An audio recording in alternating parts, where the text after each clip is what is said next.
চাঁপাইনবাবগঞ্জ সীমান্তে উত্তেজনা যেন থামছেই না।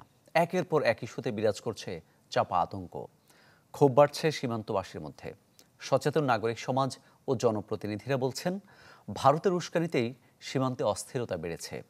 কূটনৈতিকভাবে সমাধানের প্রত্যাশা তাদের। ঢালাইয়ের সেরা প্রিমিয়ার সিমেন্ট। নিয়ম না মেনে কখনো শূন্যরেখায় কাঁটাতারের বেড়া নির্মাণ, আবার কখনো ফসল কাটা ঘিরে দুদেশের নাগরিকদের সংঘর্ষ।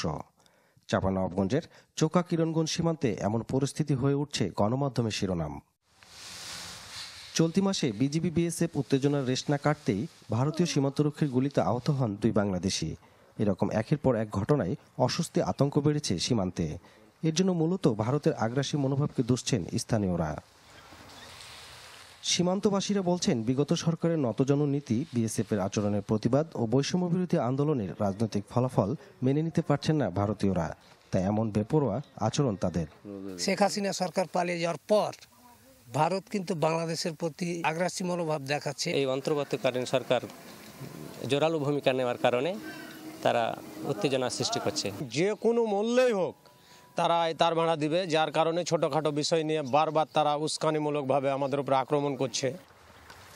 এছাড়া আছে সীমান্তের দুপারে চোরাকারবারিদের দৌরাত্ম্য। তাদের ভূমিকাও সীমান্ত উত্তেজনার কারণ হয় কখনো কখনো। রাতের অন্ধকারে যারা যায় তারাই হলো চোরাকারবারি। তাদের বিএসএফ ধাওয়া করে, তাদের ধাওয়া করতে যায় অনেক সময় সাধারণ মানুষ, কৃষকেরা গুলিবিদ্ধ হয় এবং আহত হয়। উদ্ভূত পরিস্থিতিতে উদ্বিগ্ন সচেতন নাগরিক সমাজ ও জনপ্রতিনিধিরা। কূটনৈতিক পথে উত্তেজনা কমবে সীমান্তে, এ প্রত্যাশা তাদের।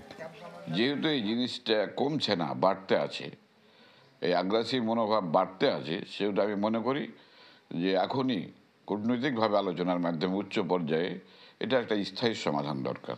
সিদ্ধান্তগুলো একজোট করার জন্য যত ডিপ্লোম্যাটিক, যত টেকনিক্যাল হওয়া দরকার, আন্তর্জাতিক বাজারের সঙ্গে সংহতি এবং সংগতি রেখে তা হবে আন্তর্জাতিক বাজারে আমাদের মর্যাদা বৃদ্ধিকরণ একটি ভাবনা। চাঁপাইনবাবগঞ্জ জেলা জুড়ে সীমান্ত রয়েছে 179 কিলোমিটার, যার মধ্যে অরক্ষিত 53 কিলোমিটার। আনোয়ার হোসেন, চ্যানেল 24, চাঁপাইনবাবগঞ্জ।